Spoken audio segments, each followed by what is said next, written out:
Positivism Hindi channel प्रेक्षकों को स्वागत। जिंदगी के सबक गौरा जी से लिखी हुई इस पुस्तक से अनेक अंशों को जान रहे हैं ना। आज के अंक में सामाजिक क्षेत्र में परिवर्तन के बारे में जानेंगे। मेरे बचपन को निकालने पर भी मेरे आंखों के सामने अब भी 50 साल की जिंदगी दिखाई दे रहा है। इसमें मेरे दादा, पिता, माई, मेरे बच्चे और मेरे पोते पोतिया, इस प्रकार 5 पीढ़ियों के अनुभव एक साथ है। अपने दादा की तरह मैं नहीं था, मेरे पोते मेरे जैसे नहीं है। उस वक्त और आजकल के बीच कई परिवर्तन हुए हैं।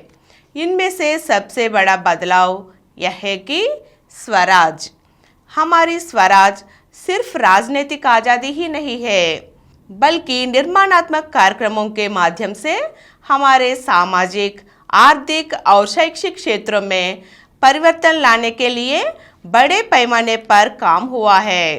विभिन्न प्रकार के कार्यक्रमों के कारण हमारे जीवन शैली और पीढ़ियों की आदतों का नींव के साथ स्थानांतरण हुआ है।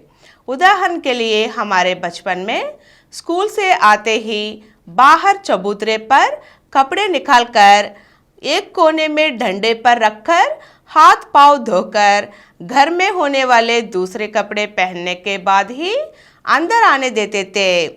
आज चप्पल के साथ पूरे घर में चलते हैं। इसे सफाई बोलिए या सनकी बोलिए, नाम कुछ भी रखे, आदतों में परिवर्तन तो आ गया। प्राचीन काल में जातिगत शिष्टाचार और सांक्रमिक दोष अधिक होती थी। छुआछूत के बारे में बताने की जरूरत ही नहीं है। इतनी दूरी होने पर भी सामाजिक न्याय हुआ करता था। दोपहर में भोजन करने से पहले दरवाजे पर आकर देखती थी कि अगर कोई पथिक ने खाना नहीं खाया हो तो उसे पैर धोने के लिए पानी देकर चबूतरे पर ही पत्तल में खाना परोसती थी। उसके बाद वे अपने पत्तल खुद निकालते थे। दादी चबूतरे को धोकर बाद में नहाकर दूसरे पहमे में खाना खाती थी। आजकल किसी को चबूतरे पर खाना रखने पर खाते हैं क्या? इतनी ही नहीं, कितने लोग इस बात का ध्यान रखते हैं कि भोजन करने से पहले कोई पथिक खाना खाया या नहीं। प्राचीन काल में जाति प्रथाओं के साथ साथ दान धर्म भी मिलजुल कर होते थे। अब दोनों प्रकार से परिवर्तन आया था। जाति के नाम पर किसी को भी दूर रखने की संभावना नहीं है, लेकिन दान और धर्म भी कम हो गए।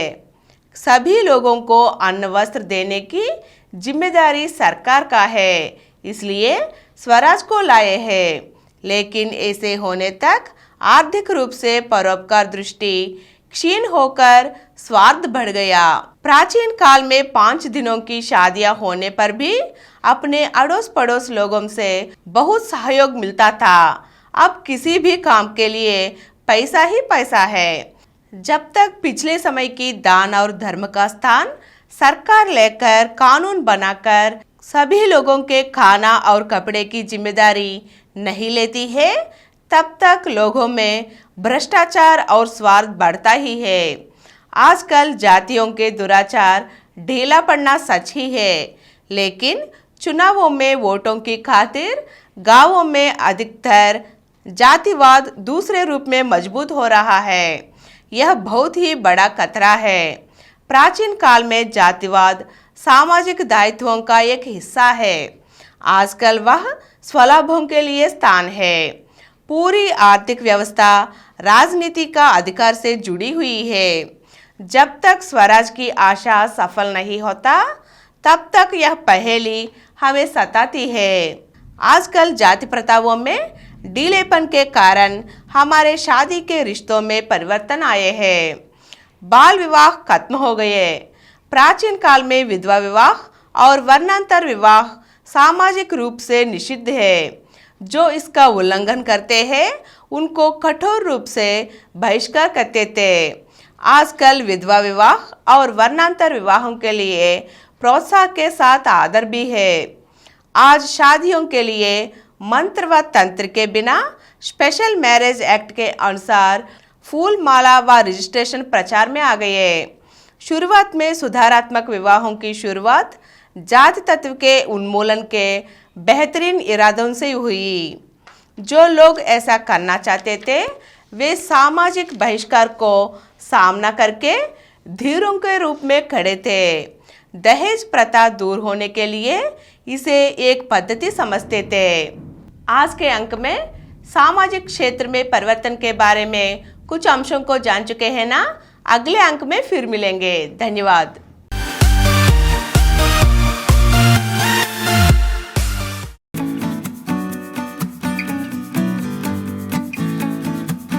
और कुछ वीडियो के लिए कृपया हमारे चैनल को सब्सक्राइब कीजिए और नीचे हुए घंटे के निशान पर दबाइए। Please download Samaram multi-channel app and watch your favorite channels from your mobile. App available on Google Play Store and subscribe to the channels.